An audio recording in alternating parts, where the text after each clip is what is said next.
as always. Brief technical difficulty, but thankfully a technical difficulty that quickly fixed itself. Alright. Yes, pause that real quick.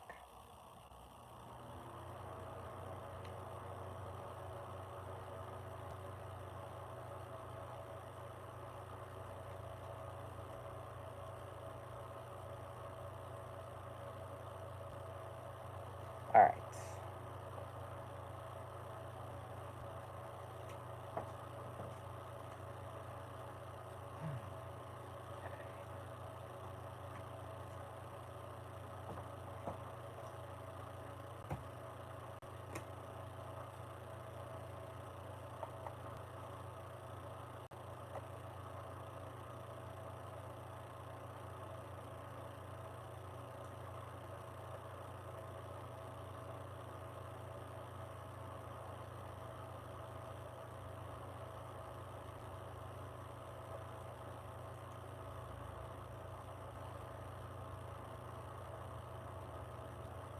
What does it say? As a token of appreciation for your service to this country, I would like to give you the N-word pass. Okay, nigga. Has nothing to do with either of the movies we're talking about tonight, but okay. Sorry if that sounded a little sarcastic. It was not intentional. Mr. Obama, it is an honor to call you my nigga. Okay, anyway. Yeah. I'm playing Roblox. Okay, no worries. Welcome to the show. Yeah, Roblox. Okay. No worries. Welcome to the show anyway, however. Let me get our first of 2 Wikipedia pages ready. So I guess this is your background noise while you play Roblox. Anyway, welcome to Wonder After Dark. A little bit of context before we begin, so the title makes some amount of sense. Some. So, on the previous episode, welcome to the Sylv Show, featuring background noise after pre-bathroom. You know, it's funny, that sums up this show quite nicely, but yet it still took years off of my life. Anyway, get fucked anyway. A little bit of context before we begin, just so the title of this episode makes literally any sense at all. So, on the previous episode, Sylv... Do you want me to take even more years off? No, I want you to let me finish what I was trying to say. Because I was in the middle of something, don't interrupt. Anyway. Okay. On the previous episode of Wonder After Dark, Sylv suggested that we talk about The Mandalorian, which I'm not opposed to, but I decided to play Heads or Tails. Skibbity Ohio Riz Phantom. Anyway, so we decided to play Heads or Tails. If the remote landed on heads, meaning this side, then I picked the topic. But if it landed on this side, the back, Sylv picked. It landed head side down, so landed on its head. Heads or tails, that means show tails. The remote landed on head side down. So, I won. That was the agreement. Anyway, ultimately the remote landed on heads. No, okay, here. Also, if you want me to show tails, okay, here's tails. You said the word tail, I know. Here's tails. Booty. Tails. Anyway. Back on topic. Now, tails gat. Yes, anyway, the remote landed on heads, so ultimately I won fair and square, which means I picked the topic for tonight. My nigga, he got 2 tails. Yep, anyway. So what is the topic tonight? Well, I must first ask, what do you consider to be the freakiest coincidence of all time? Why does he have two tails? Is he a birth defect? Yes. Now, anyway, Before I introduce our two topics, what do you consider the freakiest coincidence of all time? That's an important bit of context, is that question. The freakiest coincidence of all time.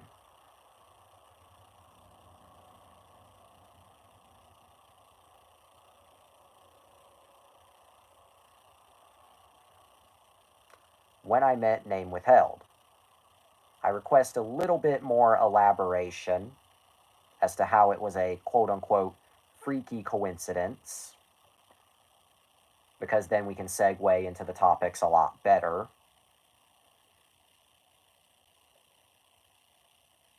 I'm not asking for too much information before you ask. Just elaboration is key.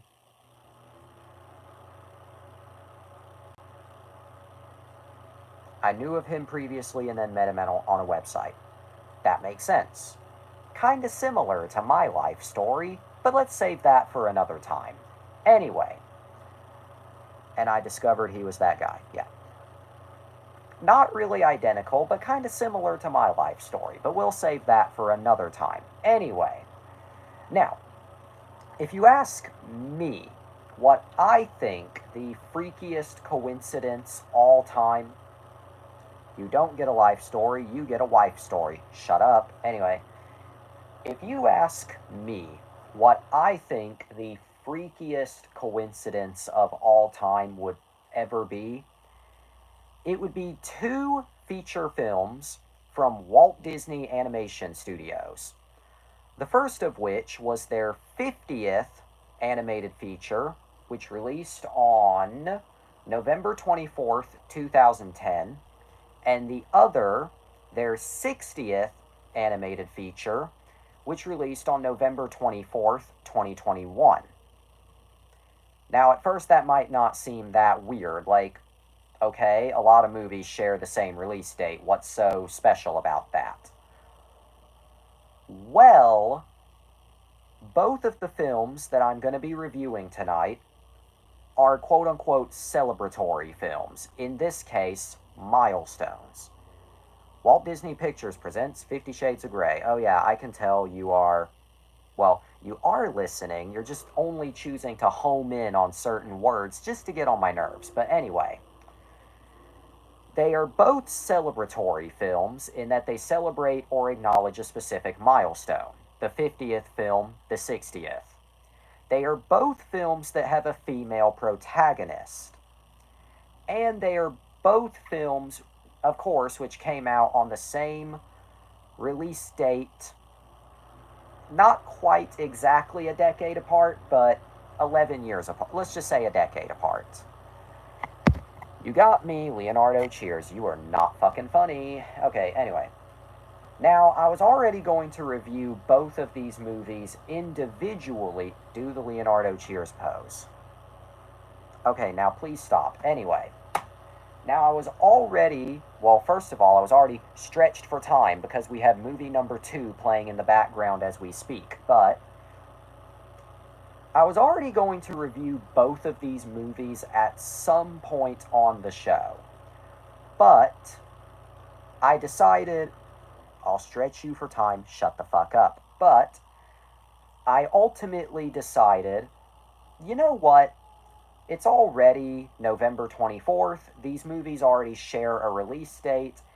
And while they are largely standalone and largely have nothing to do with each other, they are kind of similar. So I figured, you know what? We'll review them together. Also, Jesse is being mean to me. It wouldn't be Wonder After Dark without it. Okay, anyway. But yeah, even though these two movies have nothing really to do with each other, I figured, you know what, the 50th and 60th, well deserved. I will kindly ask you to stop. At least it's kind. Anyway, I ultimately decided, well, this is the 50th and 60th from Disney respectively. These two movies share a release date, and they are both female-led, so I figured, you know what, even though it would probably be better to review them separately, I think it makes contextual sense to review them together. And of course, as per usual with Wonder After Dark double feature movie reviews, I'm going to go in chronological release order.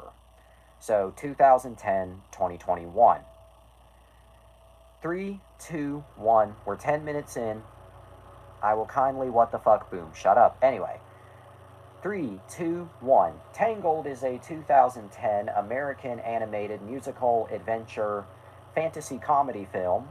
Oh yeah, I forgot to mention they're both animated fantasy musicals.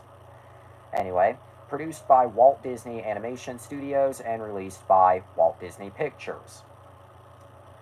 Loosely based on the German fairy tale Rapunzel, in the collection of folk tales published by the Brothers Grimm, the film was directed by Nathan Greeno and Byron Howard. Is the second one Brave? Brave came out in 2012, so no. It did not come out a decade apart. Although I will review that one in the future. Maybe, well, actually, not tomorrow. Tomorrow's already taken by another sequel, but anyway. Maybe it'll be Wednesday. I don't know. The next few are already booked. Anyway. Directed by Nathan Greeno and Byron Howard in the former's feature directorial debut, and produced by Roy Conley. I always struggle with names. Featuring the voices of Mandy Moore, everyone's favorite washed out actor, Zachary Levi. I couldn't help myself. And Donna Murphy. The film tells the story of Rapunzel, a lost young princess with magical long blonde hair who yearns to leave her secluded tower. She accepts the aid. Wait, didn't we already review We did already review Wish, but again, it did not come out exactly a decade later. It came out 12 years and 1 day off, November 23rd, 2023. But we did review Wish. So this is now the second film in the Disney Princess franchise we're touching. Kind of shocked we haven't done more, but anyway. What I was saying. She accepts the aid of an intruder, the outlaw Flynn Rider, who you could tell me was Sonic's human Sona, and I would believe you, to take her out into the world which she has never seen. Autism bliss. Seriously, instead of autism versus ADHD, it's just autism and ADHD. Anyway, the film premiered at the El Capitan Theater on November 14th, 2010, and released everywhere on November 24th.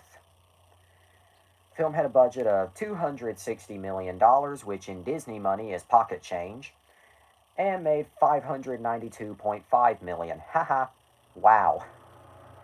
That's actually a great success, and a deserved success. Stay tuned. Anyway. Originally conceived and proposed by Disney animator Glenn Keane in 2001, Tangled spent 6 years in production at a cost that has been estimated at $260 million, which, if accurate, would make it the most expensive animated film ever made and one of the most expensive films of all time. Which, considering this is the same Disney that gave us Captain America Brave New World and Pirates of the Caribbean on Stranger Tides, that would not surprise me. The film employed a unique artistic style by blending together features of CGI and traditional animation. Discord, I'll check that in a minute. That was seamless, but I'll check in a minute. Anyway, while using non-photorealistic rendering to create the impression of a painting. Ooh, look at me, I'm using big words. Composer Alan Menken, who had worked on prior Disney animated features, returned to score Tangled, and also wrote the film's songs with lyricist Glenn Slater. Before the film's release, interesting tidbit, before the film's release, it was originally titled Rapunzel, like the original fairy tale. But they changed the title before release to Tangled, reportedly to market the film more gender neutrally.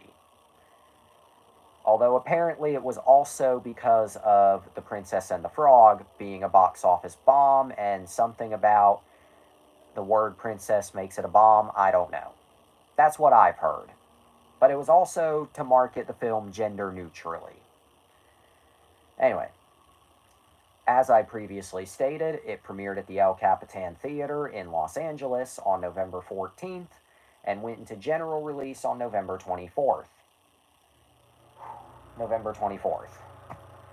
The film earned $592 million in worldwide box office revenue, $200 million of which was earned in the US and Canada, making it the 8th highest grossing film of 2010. Gender neutrally would be a thing shoved down people's throats later. Disney was ahead of its... I mean, for once I can't argue because you're not even wrong in the least. But anyway, Tangled received positive reviews from critics who praised the animation, writing, characters, and musical score. The film was nominated for a number of awards, including Best Original Song at the 83rd Academy Awards. It was also Richard Keel's, I say as a they them. Oh, I see you identify as they them now. I don't recall you mentioning that before. So if anyone's watching, I'm in the clear. Now, before I continue, I genuinely don't recall you mentioning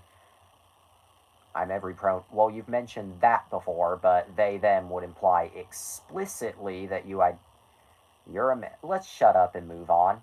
Anyway, the film was, this is what happens when you're half woke. Anyway, Spider is half woke. He appreciates and respects the LGBT community, but I'm a man-girl Jess Silvertrip.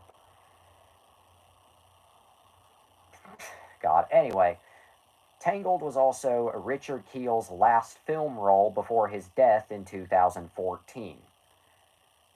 I'm politically ignorant. I want a shirt that says I'm politically ignorant. Okay, I'm just going to go ahead and check Discord. Genuinely control your attitude. I appreciate your concern. Genuinely, sometimes I can't help it, but I appreciate your concern. Anyway, I'm politically poop, and I'm fucking sure that I'm gonna wake up with a bloody asshole tomorrow, because, good God, my ass isn't hurting like it's been hurting, but ever since I shat out the golf ball the other day, it feels like I've just been non-stop shitting. Do whatever you want with that information. Genuinely, I appreciate your understanding and such. Thank you, fuckface. Anyway, fuckface was added for comedic effect. I wasn't saying fuckface for no reason. It was a joke. Anyway. But what about the reception? The reception. The name game. It's time for the name game. The name game. Ask that question about her shitting when I was eating by the... Yeah, and I did not know you were eating until you said it. Oops. Anyway, Tangled received largely positive reviews from critics upon release. Rotten Tomatoes gives the film an approval rating of 89% based on 229 reviews. It was funny in hindsight. Well, yeah, it was. Poop funny. Poop is funny. The Always Sunny in Philadelphia episode, Who Pooped the Bed? Stay tuned for when we review It's Always Sunny in Philadelphia and then finally get canceled. Anyway, received largely positive reviews from critics upon release. Excuse me. Rotten Tomatoes gives the film an approval rating of 89% based on 229 reviews and an average score of 7.5 out of 10. It's Always Sunny in Jesse's dick. Anyway, what is it that I always say on this show? 0 to 50 in 4? Anyway.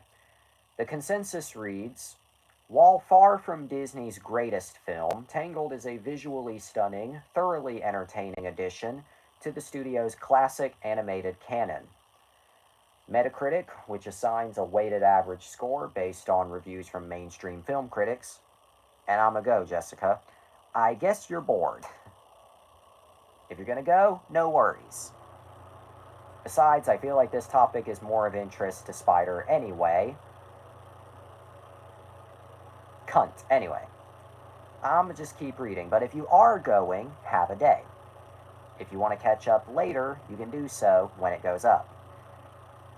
Shithead fuckism. Anyway, Metacritic, which... Okay, Metacritic, which assigns a weighted average score... Now I'm going to have a night. Okay, fair enough.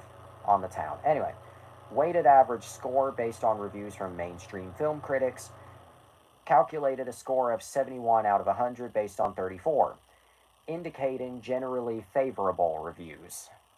Audiences polled by CinemaScore gave the opening weekend, or Metacritic,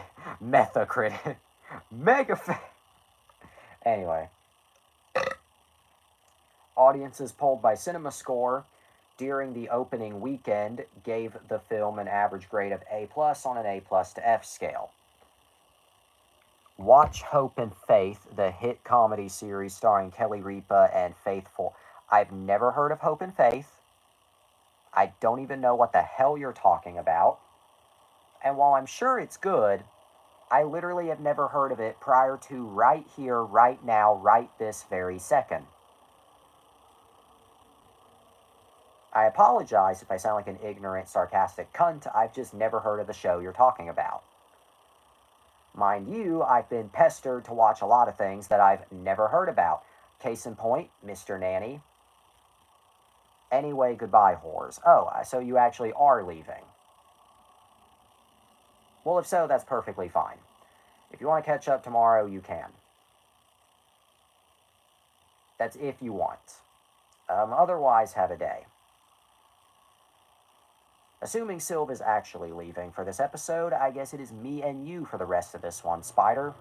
Which, given that you are actually quite familiar with this one, you might prefer that. That's perfectly fine as code for thank God he's gone.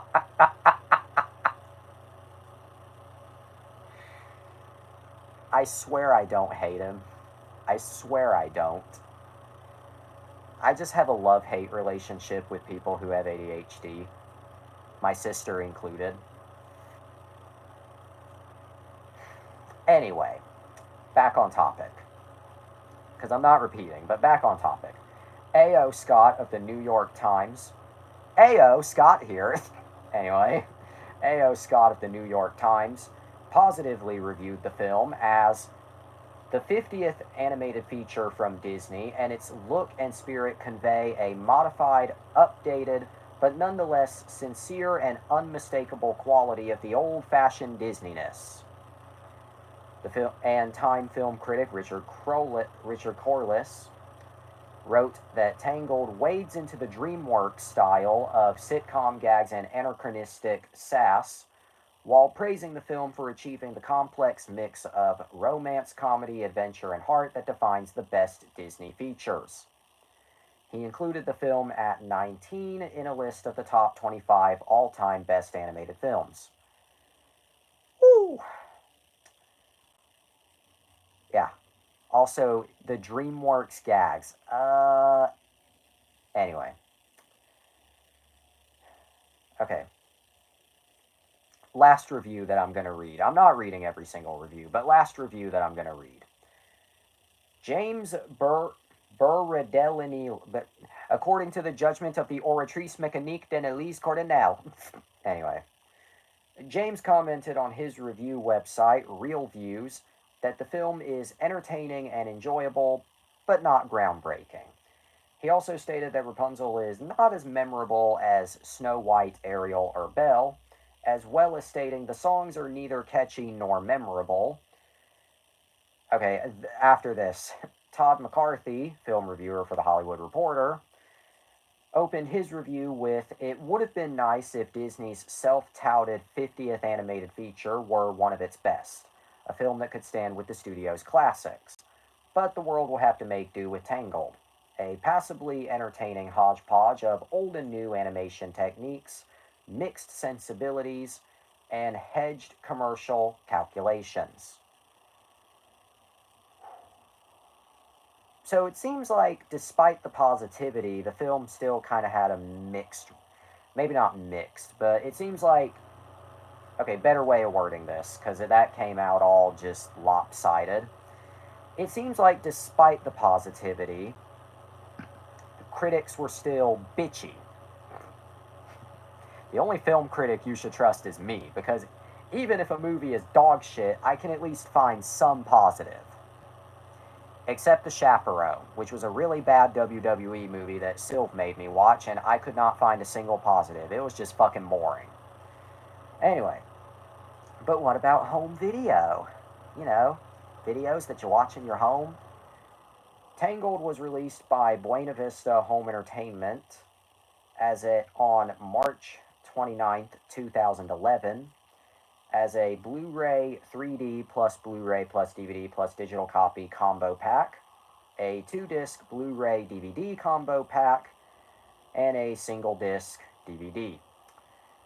The bonus features for the Blu-ray include deleted scenes, 2 alternate opening sequences, 2 extended songs, and an inside look at how the film was made, while the DVD only included the 2 original storybook opening sequences and the 50th animated feature Countdown. And of course, the film would later be released on 4K Ultra HD on November 5th, 2019.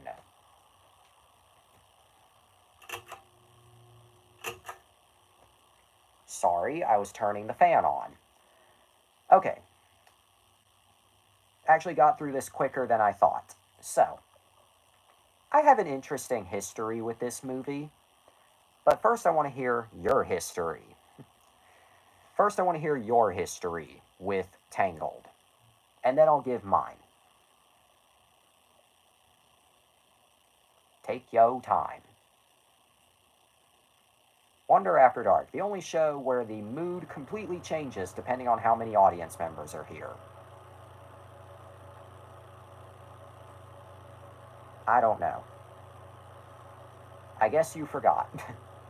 Well, I'll just say it for you. I remember you did grow up with this movie. And by grow up with it, I mean, I don't have a crazy story. I mean, I wasn't really looking for a crazy story. Yeah. I wasn't really looking for a crazy story, I should probably clarify. Yeah, that's honestly what I was expecting. It's just, I grew up watching it, that's it. Yeah. I guess next time I should clarify what the hell I'm looking for, but anyway. Yeah. In my case, I did not grow up watching it. Or rather, I did not grow up watching the full-length movie. You see, I, like many others, had a lot of Disney DVDs and later Disney Blu-rays. And of course, I would always see the trailer for this movie.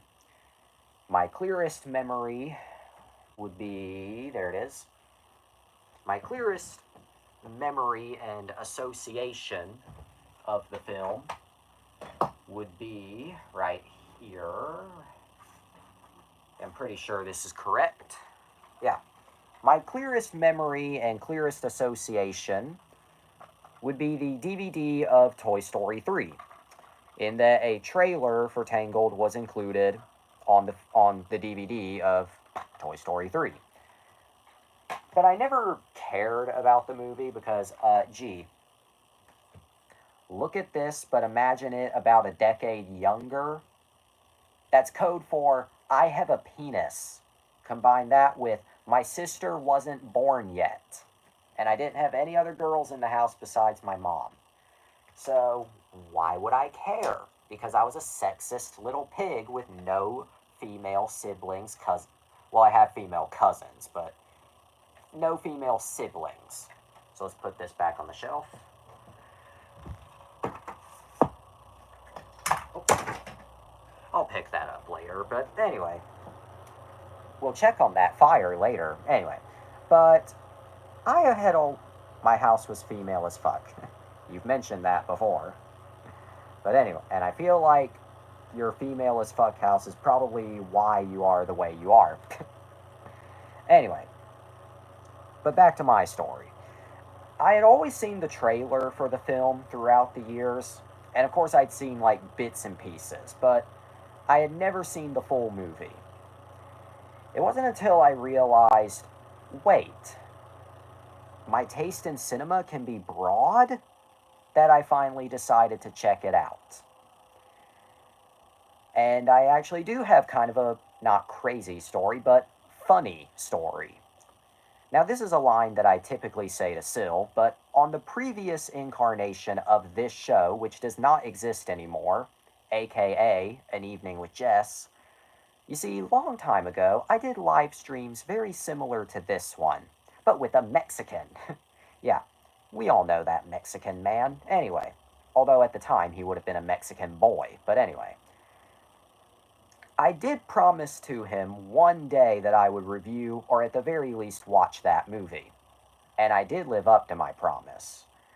March 2024, I finally watched it on Disney Plus. I don't have a physical copy of it, but I watched it on Disney Plus. And I had the full intentions of reviewing it on the show for him to give him my thoughts, because he really likes this movie. And then the obvious happened, and that kind of put a stop to those plans. It's actually not the only Disney movie that he really likes that I was planning to review. But anyway, we'll save that for another time. But yeah, it always slept in the back of my mind, though. And, fast forward to tonight, now we're covering it. Anyway, to date, I have only seen this movie twice. March 2024 for the initial but canceled review, and today, in preparation for this video, the true review. Anyway, now granted this is 2 times months apart, so I'm just going to describe both of my viewings. What do I think of the movie? Well, the first time, I wasn't really siding with the critics, especially the critics that were like, it's like the DreamWorks gags, but I was kind of like, well, that was really good, but it isn't really their greatest. Mind you, I haven't seen a majority of the Disney classics, but I was still in that mindset the first time. The second time, today, it started to grow on me. Like, it has started to grow on me a lot more. And I can say now that I do really like it. Would I put it in, like, my top 10 movies of all time? Of all time, no. Would I put it in some top 10 list? Perhaps. But what do I think is, like, so good about it? Well, gee, if it's a movie that I can't really think of very many negatives about, then I'd say it's a good movie. First of all, the animation. While, yeah, I'd say it's kind of starting to show its age a little bit. I don't mean look ugly at all. I don't mean look bad. I don't even mean look dated. I mean, you can kind of look at it now and tell, like, yeah, this came out, a good couple of years ago, but it doesn't look bad by any means. The animation has aged really well for a movie from almost, not quite 20 years ago, but 14 years ago. Would you believe? Yeah, 14. I had to think in my head. Would you believe it's been 14 years? Anyway. Another thing that I really like, the music. Again, maybe not the catchiest songs. I mean, they're very catchy, but the catchiest, no. But I do really like the music, the musical numbers, and just the overall score. Also, dear God, I think this movie probably has the most accurate portrayal of a controlling parent that I have ever seen. Your stepmom. And anyway. But, yeah. Sorry, I had to go there. But it probably has the most accurate portrayal of a controlling parent that I have ever seen. A controlling, overprotective parent. Coincidentally, I'd also say that the lead character is probably albeit unintentionally, the most accurate portrayal of somebody with every hyperfixation known to man. I mean, Jesus, I have a limit when it comes to going outside the house. I don't really like to go out during the evenings unless it's like to go out to eat and such, but I'm just saying, I'm somebody who likes to go out and explore, so I kind of relate to Rapunzel in that way. Difference is, though, I go out wearing Crocs. I don't just let my wiggly woos just breathe. My wiggly woos. Anyway. Yeah. I also think the movie itself is just funny. Like, it's just funny. Like, it starts out playing itself fairly serious, but then it kind of just takes a Rapunzel has the personality that my brain has. See my point? She, you know what? Headcanon. She has autism. There's my headcanon. Autistic. I thought I had a spot on my nose for a second, but guess it's just the camera. But anyway. But the movie itself as well is just funny. Like, it starts out playing itself fairly serious. Fairly serious. I don't mean dark when I say that. I just mean kind of grounded. But then it just takes, like, the silliest of turns while still not being too silly. Or I guess maybe not, maybe silly's not the right word. Chaotic. I think chaotic sums it up best. It feels like you could... Okay, I'm aware that comparing any of the Disney princess films to Family Guy is the comparison of all time. But I'd say it kind of gives Family Guy vibes, in that you could take any scene, shuffle it out of order, and still understand what is happening, while also not understanding what's happening. Because some scenes are just chaotic without context and chaotic in context. And I feel like most of those scenes are the ones featuring Zachary Levi, aka Flynn Rider. Oh yeah, can I just say, Zachary Levi, while I will always love him in Shazam, God, he acts his ass off in this one. When I think like big strong man plus kind of big strong doofus, that's the voice I think of. Like, perfect casting. They just can't seem to get my face right. Yeah. I look like an artist interpretation, honestly. But anyway. Who does Zach play? Everybody's favorite doofus, and even though I did just say his name, I'm still having a fucking... Flynn Rider. Flynn Rider was who Zachary Levi played. That was Zachary Levi. Flynn Rider was his character in the film. Anyway. But I feel like some of the funniest scenes are his, and his for the most part. Although if you ask me, who I think the single funniest character in the entire movie might be, and it's not even a character who has any spoken dialogue. Yeah, you know it's good when I'm whipping out the Google images. If you ask me who I think the frog, well, you're close. This bitch. I swear, Disney will make the most random animals the funniest. And I swear Maximus is the funniest character in the entire movie. From his exaggerated, super stylized expressions, to his dead set, I hate everyone sort of energy, to his budding rivalry with Flynn throughout the entire movie, even when they do finally get along at the end. It's like he steals the show in every scene that he's in, just about.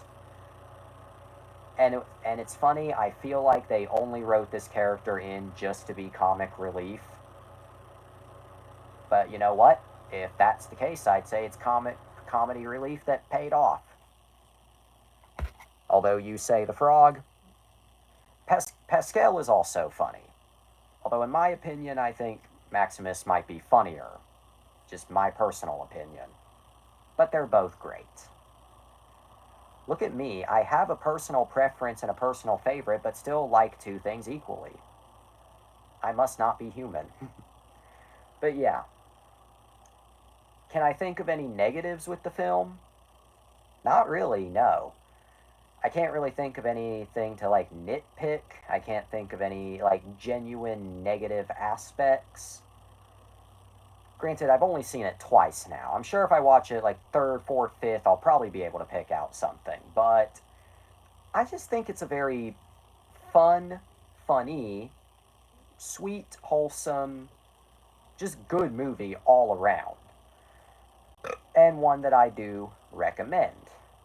Granted, you've already seen it, so recommend to who? I don't know, but I recommend it.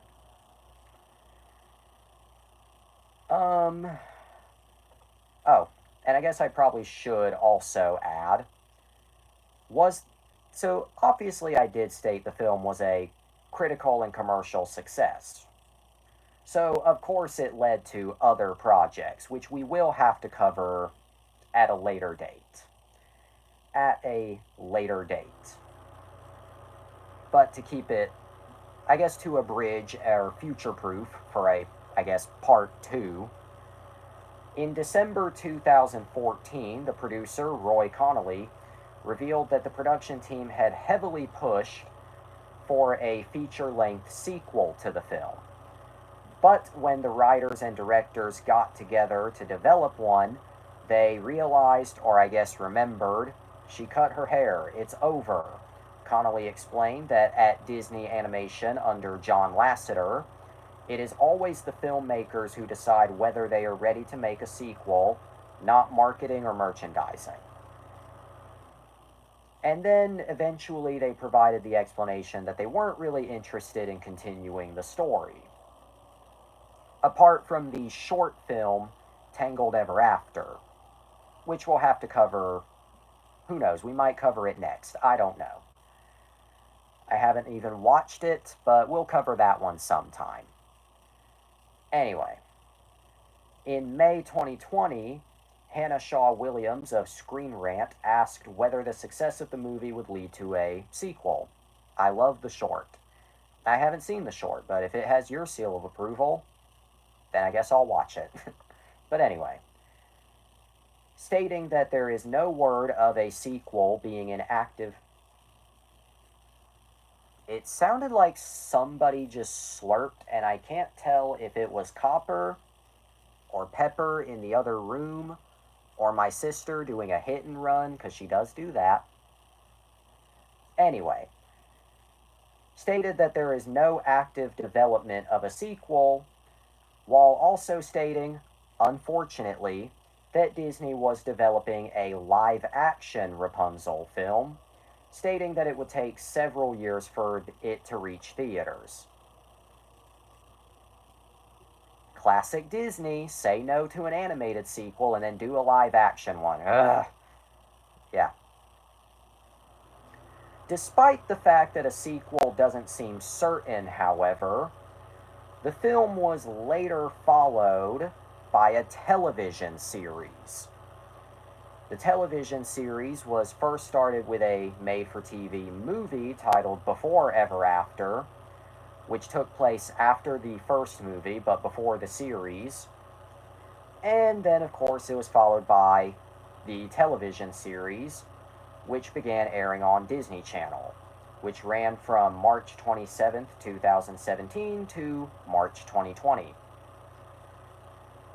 So, despite the fact that a sequel doesn't seem to be on the pipeline, or I guess a true sequel, it does seem like, you know, the story did continue. We got the short and we got a TV show. Whether or not the TV show is canon, I don't know. I haven't seen it. I do know the short is canon, despite the fact I haven't seen it, but, you know. Alright. But I'm going to give this movie, as high as it might sound, a 9 out of 10. It's just that good. That great, even. But what about your rating? I know you don't really give ratings for the movies we review, but I'd still like to hear your rating, just out of curiosity. Because you did grow up with it. while I get my second topic ready. Chef's kiss. Chef's kiss, yes. Chef's kiss is another perfect way to describe it. Alright, but we're not done yet.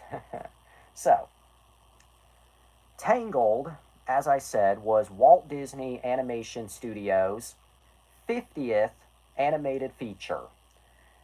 Their 60th came out not exactly a decade later. Actually came out a decade and a year later on November 24th, 2021. 11 years later, on the 11th anniversary. Whether or not it was intentional, I have no idea. But now time for our second movie review of the night. Encanto is a 2021 American animated musical fantasy film produced by, of course, Walt Disney Animation Studios and released by Walt Disney Pictures. It was directed by Jared Bush and Byron Howard, co-directed by Clarice Castro-Smith in her feature directorial debut, and produced by Yvette Marino and Clark Spencer. Wingardium Leviosa. Anyway, with original songs written by our hot dad, Lin-Manuel Miranda, and an original musical score composed by Germaine Franco. The screenplay was written by Castro-Smith and Bush, both of whom also conceived the film's story with Howard, Miranda, Jason Hand, and Nancy Kruse. The film stars a lot of people.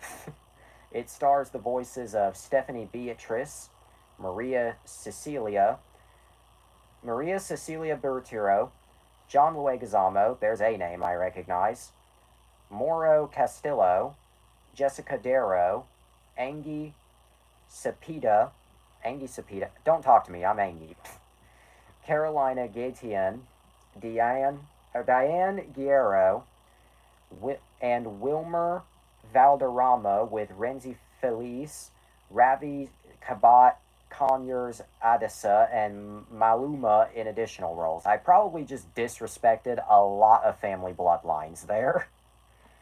Can you tell I am not Hispanic? I may know a Hispanic, but I am not Hispanic. Can you tell? It is hot as shit in this room. Oh my Jesus. Anyway. Let me turn this down. Anyway. There's a heater right there. Anyway. Encanto follows a multi-generational Colombian family, the Madrigals. No idea if I even said that correctly. Led by a matriarch whose children and grandchildren, except Mirabel, receive magical gifts from a miracle. Kind of sounds a little Christian. Which they use to help the people in their rural community called the Encanto. Which I also believe is called a cult. When Mirabel learns that the family is losing their magic, she sets out to find out why and save the family and house. I saw that one before. It was called Thomas and the Magic Railroad, because Mr. Conductor was losing his magic, and he needed to find the gold dust. It's Thomas and the Magic Railroad. It's the same goddamn story. Anyway, the film premiered at the El Capitan Theater on November 3rd, 2021, and released on November 24th as a general release. Again, I have no idea if releasing on the 11th anniversary of Tangled was intentional or not, but it's neat. The film had a budget between 120 and 150 million and made 261 million. You should know what the hand means. Anyway. Okay. The film released on November 24th over a 30-day theatrical run, because this was still during COVID. Despite underperforming at the box office, grossing 261 million on a 150 million budget, it was still a ratings success after its release on Disney Plus on Christmas Eve 2021, December 24th. The film received acclaim for its characterization, music, animation, voice acting, emotional depth, and cultural fidelity. High Fidelity, starring Jack Black. Anyway, reviews named magic and transgenerational trauma as the film's core concepts. And I'm going to be real with you, I almost read that as transgender drama. Just looking at this print, I almost read that as transgender rather than transgenerational. But anyway, publications have described the film as a cultural phenomenon, and executives had begun referring to it as a franchise within a year of release. Remember Strange World? I do, actually. I didn't see Strange World in theaters. I saw it on Disney+, but I do remember it. I'll have to cover that one. That's an interesting one. But anyway. It's very interesting. But anyway, the film was nominated for 3 awards at the 94th. Never watched it, but I remember. Yeah. I'll save my thoughts for another time. Save my thoughts on Strange World. Back to Encanto. Anyway, it was nominated for 3 awards at the 94th Academy Awards, winning Best Animated Feature, and received numerous other accolades, including the Golden Globe, the Golden Globe, God, for Best Animated Feature, and the BAFTA Award for Best Animated Film. I just think it's fun to pronounce BAFTA like that, but fuck. I just think it's fun to pronounce BAFTA like that. BAFTA! Anyway. I swear I'm not high on life right now. I just have a particular burst of energy right now. Anyway. The film's associated merchandise has seen significant success, and its soundtrack became a breakout sensation, reaching #1 on the US Billboard 200 and the UK compilation album charts. We Don't Talk About Bruno and Surface Pressure, I'm too lazy to correct myself, were its 2 most successful songs, with the former topping the US Billboard Hot 100 and the UK singles chart for multiple consecutive weeks. A theme park attraction based on the film is set to open at Disney's Animal Kingdom in 2027. Wowie zowie, but what about the receptionuso? Is receptionuso a word? I don't damn know, but I just said it. On Rotten Tomatoes, 91% of 211 critics' reviews are positive, with an average rating of 7.5 out of 10, 0 to 50 and 4. The consensus reads, Encanto's setting and cultural perspective are new for Disney, but the end result is the same: enchanted, beautifully animated fun for the whole family. Metacritic, which uses a weighted average, assigned the film a score of 75 out of 100 based on 41 critics, my apologies, indicating generally favorable reviews. Audiences polled by CinemaScore gave the film an average grade of A on an A+ to F scale, while those at PostTrax, which can I just say, PostTrax sounds like it should be a mailing service, but anyway, gave it 88% positive, with 70% saying they would definitely recommend it. Okay, I'm not reading every single critic review, so I'm just going to read this first one. RogerEbert.com critic Monica Castillo thought the musical sequences and characters' rooms allowed the animation more artistic and abstract than that of previous Disney films. Writing for Good Morning America, Peter Travers deemed the visuals of the film miraculous, while what the hell is this name? Shremery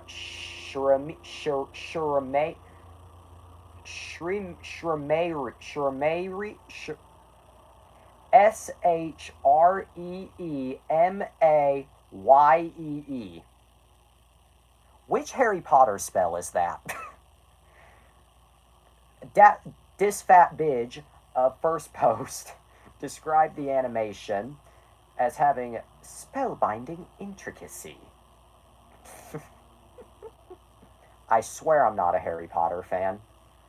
Okay, that's as far as I'm reading in terms of critic reviews. As far as I'm reading. Okay. Anyway, after a 30-day, that spell is the mad bigot spell. The mad bigot spell. I'm stealing that. I am stealing the phrase, the mad bigot spell.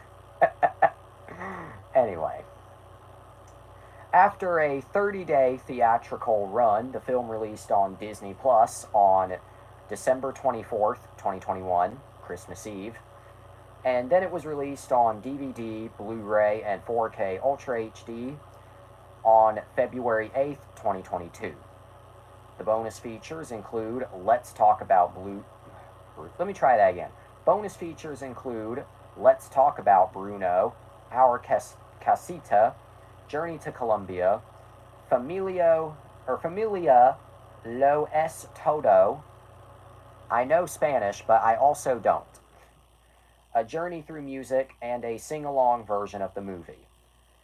The short film titled Far From the Tree was also included on the film, or alongside the film, on both the Disney Plus and physical disc releases.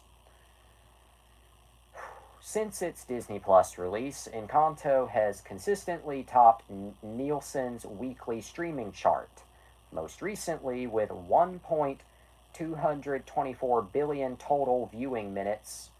Yeah. And stated that it was the most watched film of 2022 with 27.4 billion minutes viewed, approximately 269 million complete showings. I am learning way more from reviewing movies than I am ever getting an education. And that's basically it. Once again, I don't have a physical copy of this movie. And prior to today, I had not seen it. And I was stretched for time. How so? Well, I had to go out earlier with my family because we had to take family photos. So I was really stretched for time. So stretched for time that Encanto is still playing in the background as we speak. That's how stretched for time I was, and that's how long we were out of the house.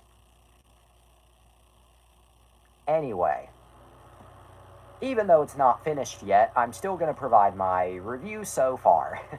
Oh yeah, and my experience, because I also did that with Tangled.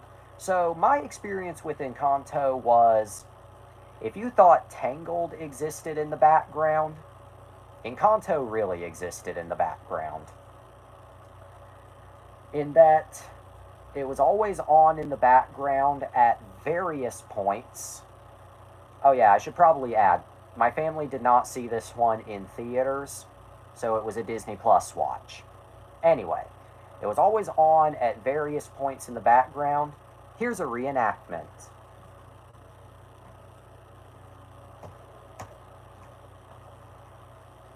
Pretty much my experience for a while. You can feel free to clip that. Anyway. But that was pretty much my experience with it for a while. It was just kind of there. And whenever my mom would bring it up, she says it was too busy. And she still thinks that. She says it's too busy and that there's too many characters and that there's too much going on. And then she proceeds to never go into detail about the plot or anything she remembers from it, or the music, or the characters themselves, like their traits, personality, etc. Nothing. Well, anyway, in preparation for this one, I finally decided to watch it, again, stretched for time. But I can kind of see where she's coming from. While the overall plot of Encanto, I would say is... Oh my god, that little whisper you did. You're welcome. Anyway, that was the most girl you ever sounded. Is that a compliment or an insult? Also, it's time for the funny image, but was the most girl you ever sounded? Was that a compliment or an insult? Because I can't tell which.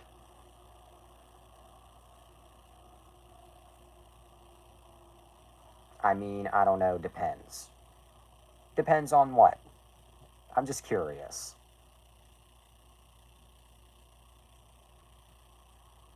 You still getting that sex change? I mean, okay, here's your funny image for tonight, first of all. I love awkward freeze frames. Anyway, now to answer your query, I mean, I would like to someday. Do I think it'll happen? I don't know. That's all I can say. It may happen someday. It may not. Depends on where my life goes and how bad our president fucks over the country. Back to what I was saying, though, but the bad part is, based on what I have sat through with this movie so far, I can kind of see where my mom's coming from with too busy and too cluttered. While Tangled admittedly gets, as I said earlier, chaotic, the storyline is still simple. You can follow it pretty easily. And it's really just a small cast of characters, like just two leads. But Encanto, while you do have the primary main protagonist, where do I begin? Like, half of these characters so far are just kind of there. Like, they're introduced early on, and then it kind of feels like they take a back seat to the plot. And then you do kind of dive deeper into them, but they just are there. They just exist. And then the other thing that gets me is, while Tangled is pretty obvious what time period it takes place, Encanto feels like they were really damn confused when they wanted this movie to take place. Like, historically.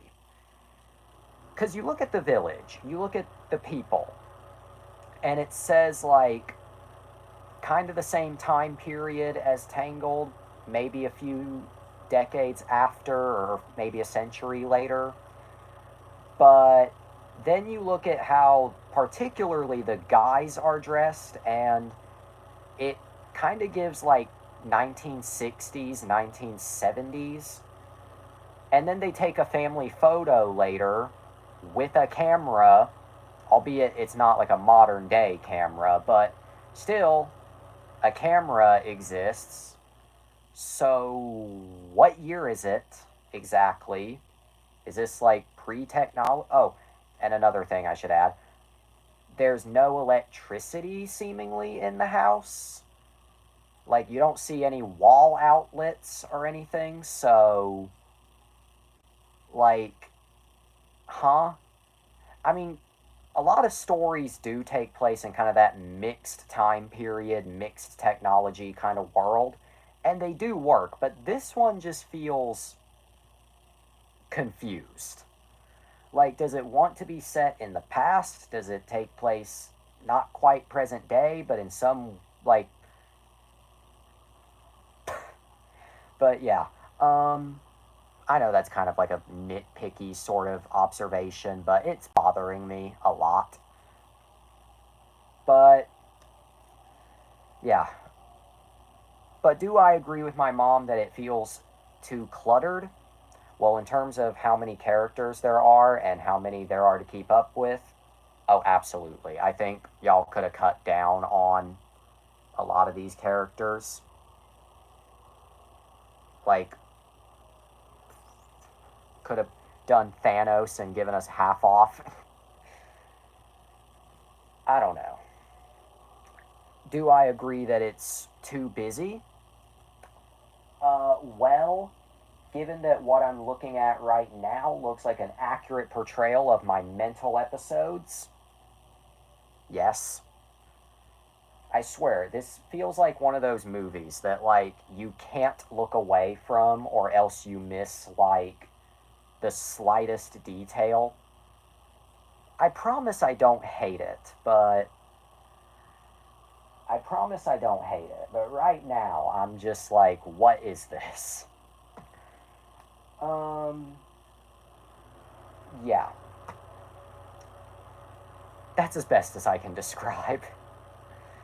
I guess I should probably relay this on you. How much of Encanto have you seen? And what can you add to the discussion? I do not imagine that you've seen the movie start to finish, but, you know, still worth asking. None. Okay, that's completely fair. Yeah. Yeah, that's completely fair. Okay, but it's okay. Oh yeah, another stupid observation related to this movie. The one guy, I know the character I'm describing, but my retarded ass can't think of his name. The one guy in this movie looks like Markiplier. In fact, let me just see if I can find the picture without even knowing this character's name. Yep, there he is. This guy. This guy looks like Markiplier, and I can't explain how. He just does. You can't tell me they did not model this guy after Mark. Just... That is Markiplier if I've ever seen it. Marky Moo, what are you doing here? Oh, I am fully expecting to rewatch this movie at some point and to end up finding an Ethan look-alike. Oh, good lord. The only thing that would have made that any better, actually, now that I stop and think... God. Actually, I take it back. Because he's already wearing white in this scene. The only thing that would have made this look-alike any better was if he was standing next to somebody wearing black. Because then it would have been the Unus Annus Trifecta. Unus Annus was such a weird experience, but God, I'm so happy to have been there for it. Where were you during 1 year? Memento Mori. Unus Annus. Bet you didn't think I was that cultured. Okay, but even though I have not finished this stupid movie so far, I guess if you want my review of Encanto, I'll give it a what the fuck out of 10. Typically, what the fuck out of 10 would be reserved for movies that are just so incredibly bizarre or so incredibly terrible.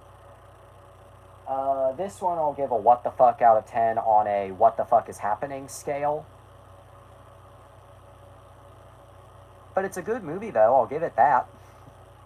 It's not on the level of Tangled though, it's not Chef's Kiss. Yeah. But yeah, I guess I'll report back later. Don't worry about it, we'll check on that fire later. Okay, talk about SpongeBob, I'm bored. Okay, I apologize if this was boring you, but to be fair though, I did just review 2 movies, and I do have a few more minutes to kill, so I guess, you know what, looking at the clock here, we're only an hour and 8 minutes in, but we've already reviewed both of our feature films.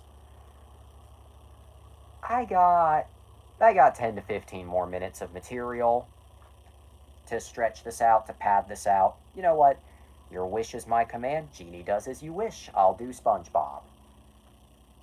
But let's keep this stream long. Okay. Your wish is my command. Genie does as you wish. Anyway. Alright. I guess since you didn't really give me a specific SpongeBob thing, I'll discuss... Yeah, this should be a good discussion. I know it sounds like the floor is about to cave in, but anyway. I guess I'll discuss the DVD releases. because we do talk about home video on this show quite a bit. And again, I do got time to kill, so let's do it. So, I grew up with SpongeBob. Why wouldn't I? Now, I will always recommend a physical copy, if it exists. And of course, I do recommend that for SpongeBob. Now, if you want to own SpongeBob SquarePants on DVD, like you want to own like the whole series on DVD, let's go for 3 hours. Best I can do is 2 hours maximum. Also, you're starting to sound like Sylv, because Sylv actually suggested a 3-hour episode once. Anyway, but what I was going to say. But if you want to own all of SpongeBob on DVD, it's going to take some homework, but I'll attempt to break it down for you. So, SpongeBob SquarePants, as we know, premiered on Nickelodeon in May of 1999, but it would take quite a few years for the show to come out on video. As a matter of fact, the first VHS and DVD releases were not until 2002. How it took 1999 to 2002, I have no idea.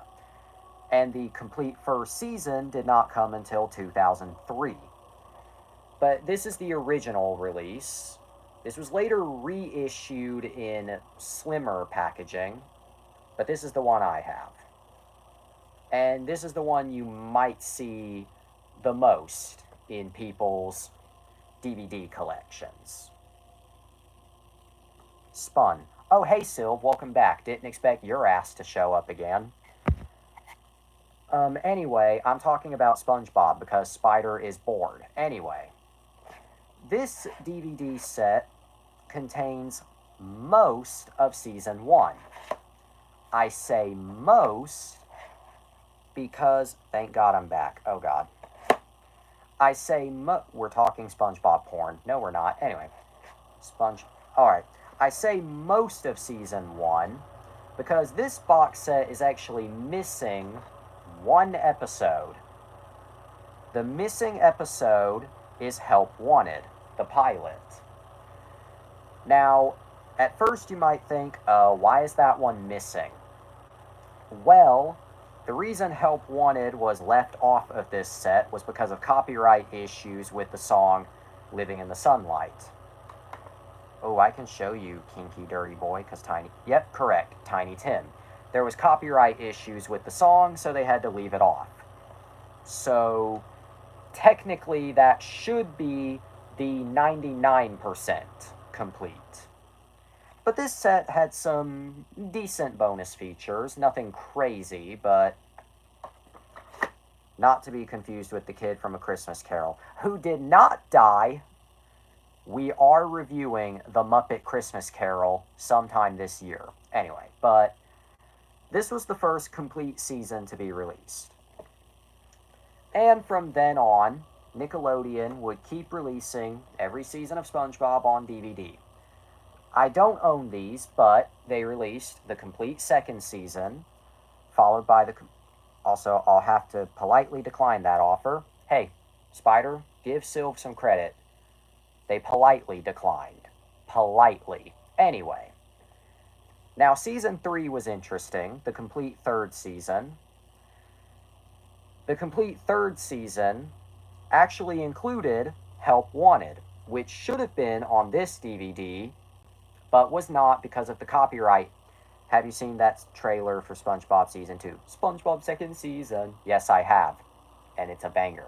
But yeah, the Season 3 DVD had the Season 1 pilot. Anytime I ask someone else that, they just slap me. Anyway, but yeah. So, technically, the DVD... SpongeBob second season. Yeah. But technically, the DVD chronological order is all fucked up.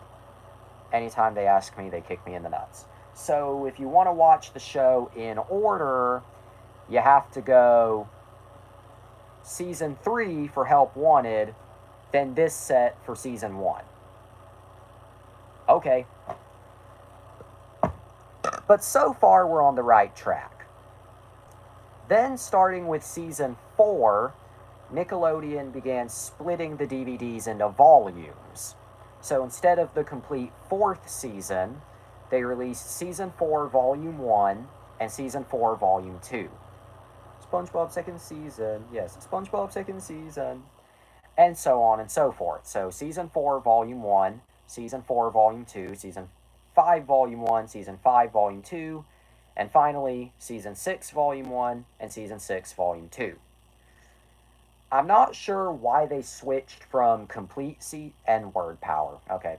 I'm not sure why they switched from complete seasons to volumes, but at least they were still releasing the show. Then they went back to releasing whole season, because fuck you, that's why. For once, that's a valid answer. Anyway, then they went back to releasing whole seasons at once, starting with the complete 7th season. To love a patty. Anyway. But then they went back to releasing whole seasons at once, starting with the complete 7th season. So you go from the complete 1, 2, 3, then seasons 4, 5, 6, volumes 1, 2, and then complete season 7. Yeah, there's no consistency. Breath of fresh Squidward, yep. Yeah, there's no consistency, but it's how they chose to do it. And then all future SpongeBob DVDs, the season DVDs, would be based on the 7th season. So, grabbing it off the shelf here. So, starting with season 7, all future SpongeBob DVDs would carry this packaging. So, McCheapskate, yep. So, just one single DVD case. Yeah. Although it is also around this time that the complete season DVDs kind of took a hit. Shut up, crack. No. So we went from getting... Cracker, okay. So we went from getting big box sets with cool bonus features to single DVD cases. And the only bonus feature for season 8 here is the Sandy's Vacation in Ruin short. Granted, you do get a lot of episodes, but yeah. And of course, you go from, disc art. Can we play the clip from UHF again? No, because that would make you look even more rude than you already are. Anyway. And of course, now, absolutely nothing. Anyway, but now we have just bland gray discs. Just bland. Bland, bland, bland, boring, boring, boring, gray, gray, gray. Are you kidding me? Sorry. Anyway. I'll play the clip momentarily. But anyway. Unless I forget. But anyway. And all subsequent... I feel like... Okay. My brain is on fire. No, you don't need to. Okay. Anyway. My brain is on fire. But anyway, to speed along here, after season 8, every SpongeBob DVD was fairly straightforward. Until about season 12, but we'll get to that. So, where is it? There it is. So, every subsequent season of SpongeBob, spazzing out, anyway. Just be spastic. Anyway, every subsequent season would just be super basic. Here's the complete 13th season, which was released in, 2023. And the only bonus feature on this release is too many seasons. Yep. The only bonus feature on this release is The Title Zone, a SpongeBob Universe special. Which, does that really count as a special feature? In my personal opinion, no. The Patrick Star Show. We'll talk about that in the future. Also, stacked discs. Ew, disgusting. You could easily fit a flap in here, or you could do this. This is stupider. Okay, now I don't own the complete Season 12. But the Season 12 DVD is actually missing an episode. The missing episode, Cheapy McCheapskate, yep. The missing episode from Season 12 is The Quarantine Crab. Now, The Quarantine Crab initially aired internationally before eventually airing in the US, but it has yet, the COVID crab, but it has yet to be released on DVD in the US. It's not on the complete Season 12 DVD, because it is a Season 12 episode. It is not on the complete 13th season. COVID was hilarious. Okay.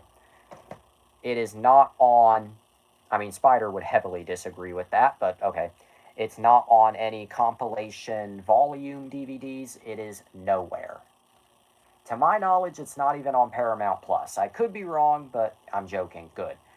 I could be wrong and lived on Nick. I could be wrong, but it's also, as far as I'm aware, not on Paramount Plus. In fact, Paramount Home Entertainment just released both the next 100 episodes and the complete 14th season, and those two do not have the Quarantine Crab. So we have most of SpongeBob on DVD, but we're missing this one episode. Oh, there's a third 100 episodes DVD. Yes, indeed. Another 100 episodes. And that was the next thing I was going to bring up. So let me put... I seen it at the store the other day. Yep. So let me put these two away. Put these two away, my fellow retards. Okay.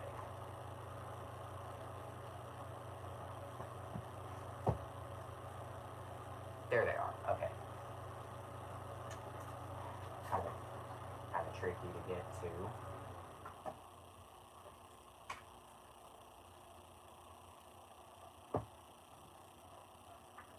Okay, there we go. Alright. The next two DVDs I'd like to bring attention to. The first 100 from 2009. The next 100 from 2019. Alright. Only the first 100 episodes matters. Pointless release. Anyway, so the first 100 episodes was first released on DVD in 2009. Now, to coincide with the 10th anniversary of the SpongeBob series. Now, you're probably seeing this very small case and are probably thinking to yourself right now, is that a bootleg? Because I'm pretty sure that came in a way larger package originally. Nope. This is a reissue from 2000. Yes, indeed. This is a re-release, reissue, reprint from 2017. Now, this set has 2 pros and a con. Takes the words out of my mouth, episode 1. Anyway, it's a recondom, yep. Okay, this re-release has 2 pros and a con. The pro number 1, it is not missing any... I will mention a con, go right ahead.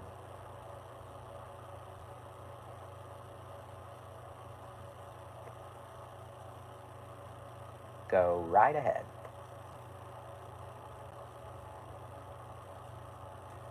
Half the time I see it at Walmart, I can hear the discs rattling. Wah wah. Anyway, pro number 1 of the re-release.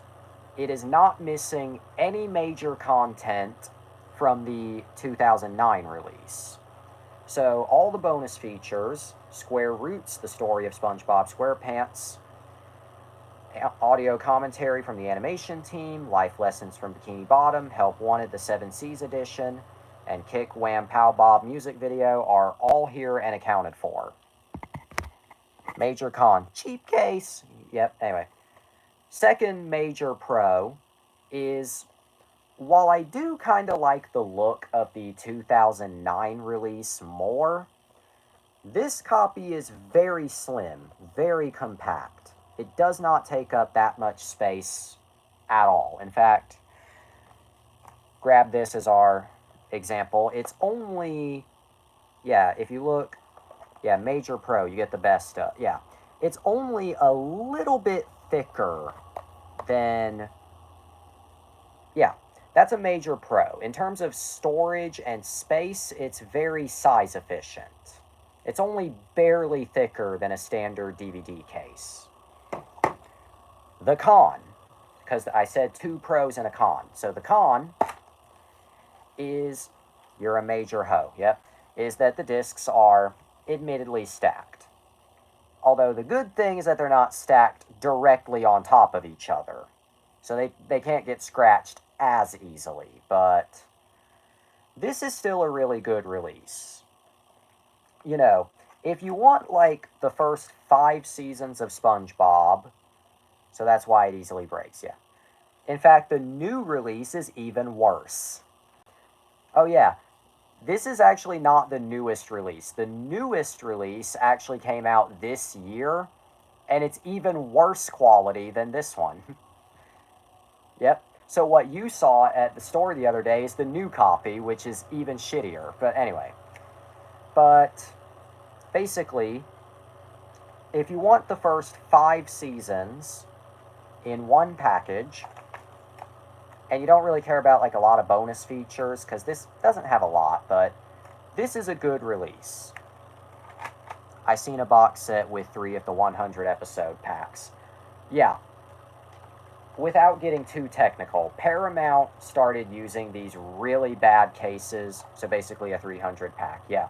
Paramount started using these really bad, really cheap cases recently.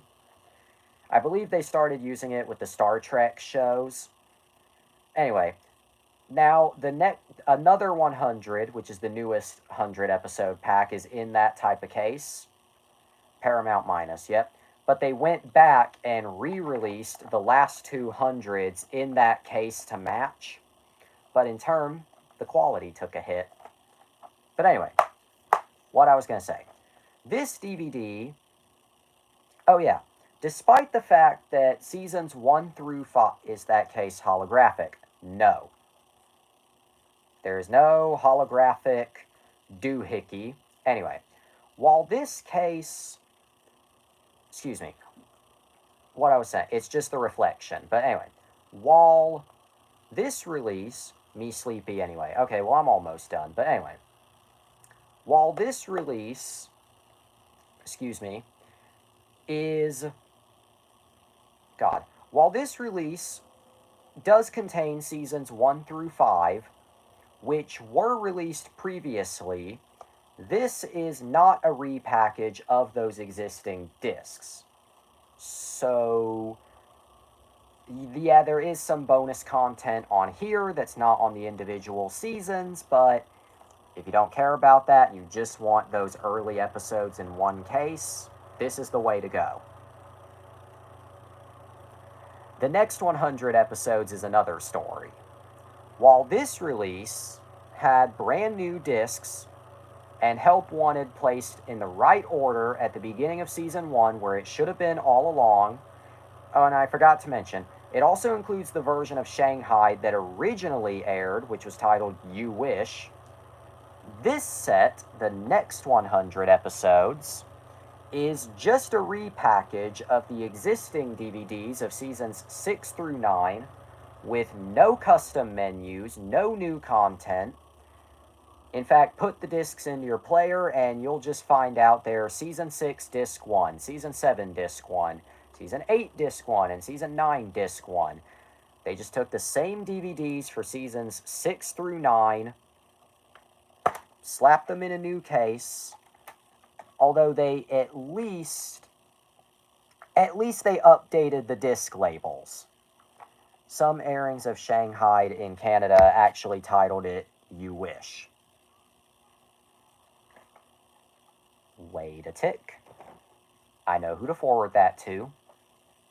somebody covered the original version of Shanghai on their YouTube channel. I believe this information might be of good use to this person. Don't even think. What about that is bad? No, like, I'm not arguing, but what about provide... No, stop with the too bad spam. I'm trying to ask a fucking question. What about providing useful information about a stupid cartoon episode is bad? I'm being serious. Okay, legit, drop the ad. Well, okay, but I'm still asking a question that you is not answering.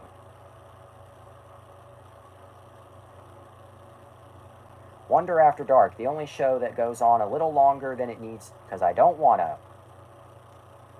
You are such a toddler when it comes to answering the most basic questions, I swear to God.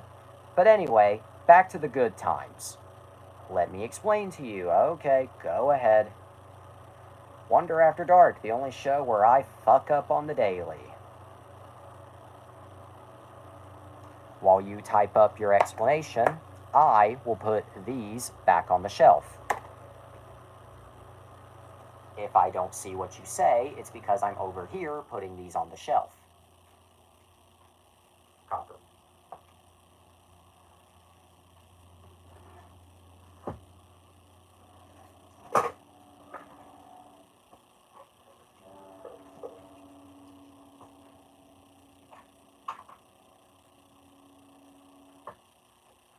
There we go. What does this say? So it really was just a cable guide labeling it as you wish, that's all it is. Okay, thank you for clarifying that, even if that wasn't exactly the question I asked initially. It's just you wish, when it originally aired, was very, very different. It was not the Shanghai we know now. So hearing you say that without that bit of context had me thinking, wait, I'm aware. Okay, thank you. I'll leave it at that. It had me thinking, wait. But thank you for clarifying. But to conclude that little tangent,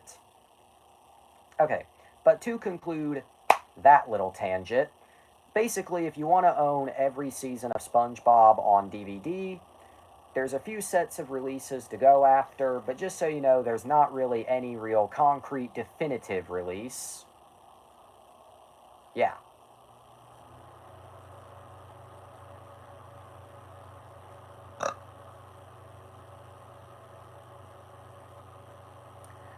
Honestly, I don't know why I bother, Jesse, because you legit need help. I'm not going to comment on that, and it's not because when I say I'm not going to comment, I'm not saying that because I'm trying to deny. I'm not insinuating, I'm not implying, I'm not confirming.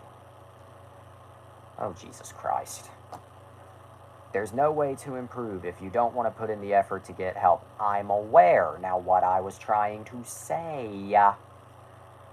Okay? Listen carefully. I'm sorry if that...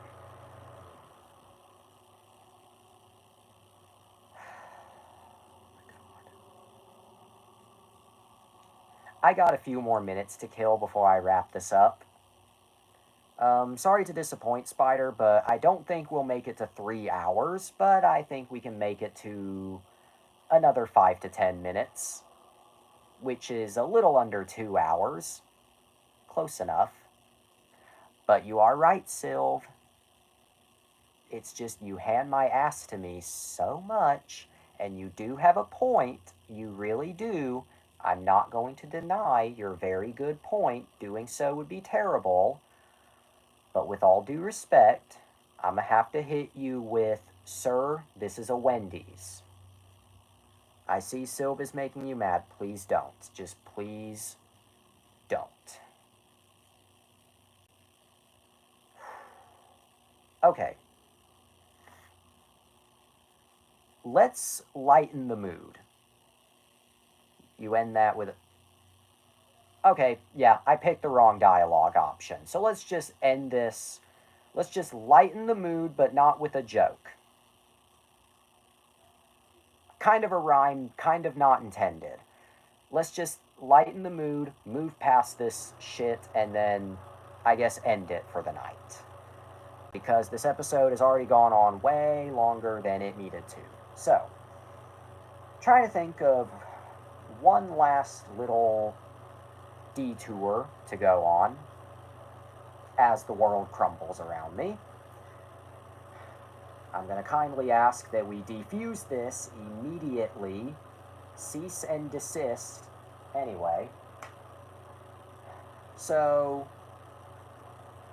tomorrow will be my last episode for now. Okay, fair. I respect that. If you want to take a break, no worries. Just let me know, take however long you need. Yeah. You can take however long of a break you need. That's all I'll say. I apologize for everything that just happened.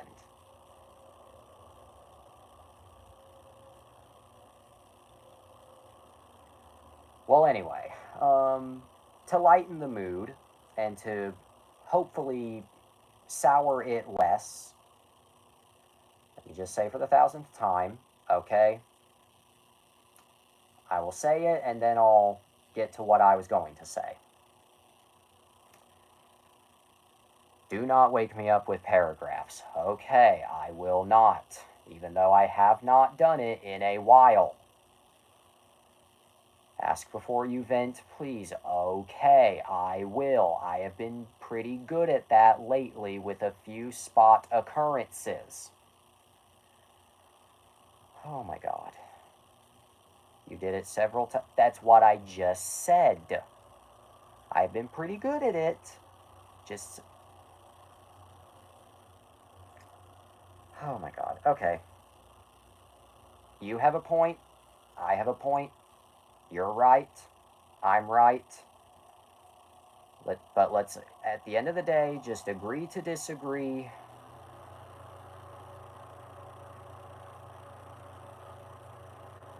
Discord, okay. If it goes into that territory, then I'm not going to read it on camera. If it's like insanely vulgar or insanely rude, then I'm not... Okay, thank you. Thank you.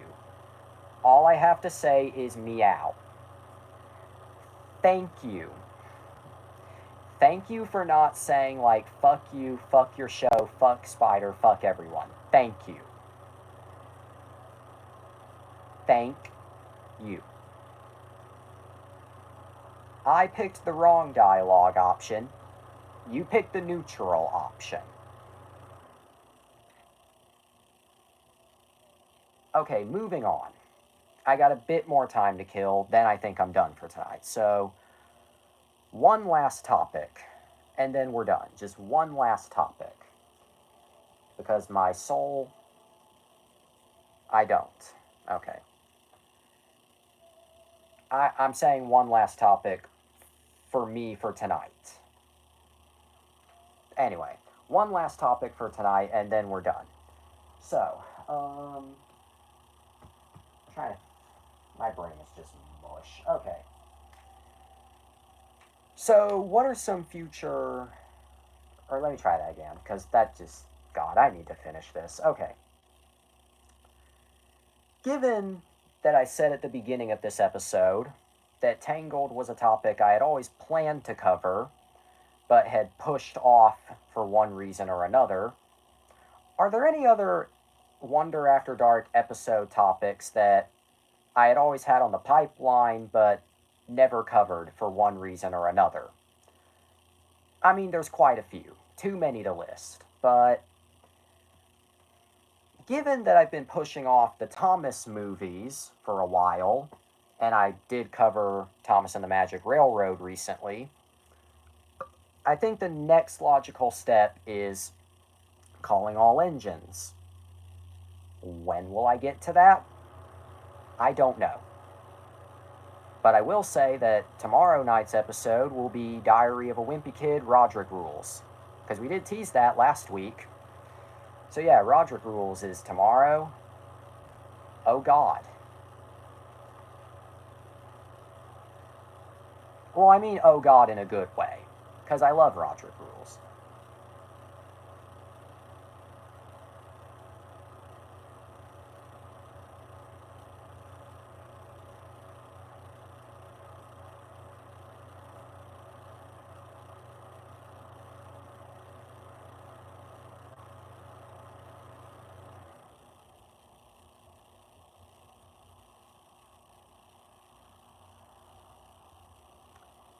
Name withheld doesn't want to add you still.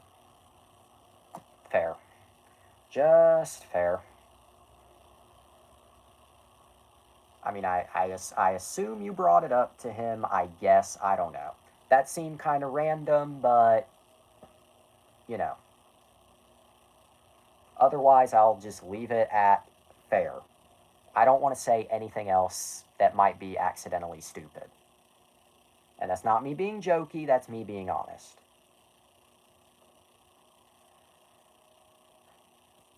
I haven't brought it, he just told me he finds your tweets annoying. Okay, once again, I am not going to touch that. At least not in a super... I'm not going to say, like, fuck you, my tweets are not annoying. I'm not going to go that far. I'm just going to be honest but respectful. Honest but respectful. Also, I guess LMAO confirms that you're joking, or are you being serious? Because my nerves are kind of racked right now, and I would like to know if that was a joke or not. No, I'm serious. Okay, thank you. Anyway, I'm not going to go as far... I'm laughing at your... I'm glad you are. Anyway, because I genuinely have just lost my entire soul. But anyway... Okay, regain my composure. I'm not going to go as far as to say, like, fuck you, my tweets are not annoying. That would genuinely be insanely rude. But I will say, and I mean this politely and respectfully, so do not get any wrong ideas. If he finds my tweets annoying, there is one thing he can do. Mute me. I'm not saying he should block me. Blocking me would also be too far. But if he finds my tweets annoying, he could just mute me. He has muted you. Oh. Well, never mind then. But I guess advice already taken. But still, point still stands, even though he's already done it. Glad to know that that's another person that I've accidentally... Glad to know that that's another person that I've accidentally fucked up some kind of friendship with.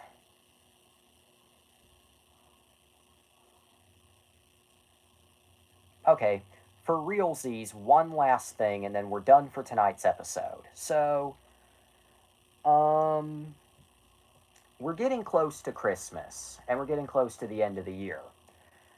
Are there any special end-of-the-year topics you would like to cover? You were made for. Don't. Anyway, are there any special end-of-the-year topics that you have in mind? Well, yes, actually there are. I want to do like a top 10 movies of the year kind of thing, you know, as we get closer to New Year's, or maybe as we get closer to Christmas. But the tricky thing is Rap City Street Kids. Okay, I will do that one. But anyway, but the tricky thing, if I do top 10 movies of 2024, is do I restrict it to just like newly released movies that I've seen like in theaters or on streaming? Or do I keep it at just general movies? Because there's a lot of movies that I have not seen prior to this year. It has to be 2024. Okay, noted. Anyway. Alright. Any others? Yeah, it can be a top 5 if you aren't sure. Thank you. Another one that I've thought about doing towards the end of the year, We did My Childhood previously. That was a two-parter. I'm thinking of revisiting that by either doing My Teenhood or maybe possibly just a childhood redo and just like a life story. My cannibalism. Okay, whatever. But I'm thinking of just revisiting the life story episodes. And then I think my mental. I'm tempted. I think I already have a title in mind for the New Year's special, but my mental state is looking really tempting. But anyway, my neck, my back, my pussy, and my crack. Anyway, I want to stab myself in the pussy right now, but yeah. Another one that I've kind of considered, something that I've kind of considered doing as well. I gotta see. Okay, well, I'm just gonna go ahead and say it. Another thing I considered doing for New Year's is going back and reacting to the very first Wonder After Dark episode, kind of to bring the year full circle.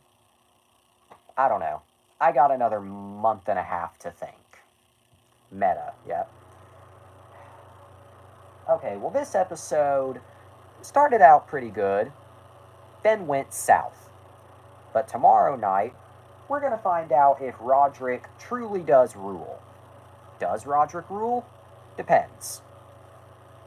Will I elaborate further? Yeah, perfect timing, but will you elaborate further? No, because not only have I said enough, but I feel like I've said too much. But for now, wait, okay.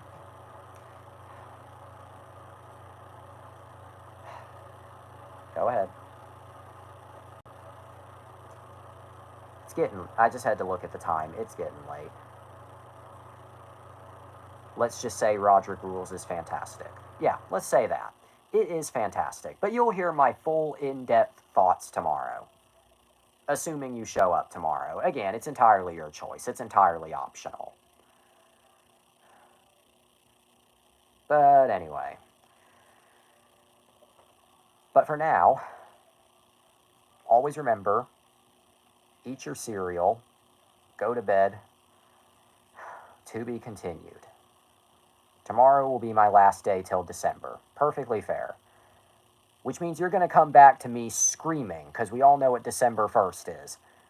God made you special and he loves you very much. If you do drugs, you go to hell before you die. I want to right now. Good night, and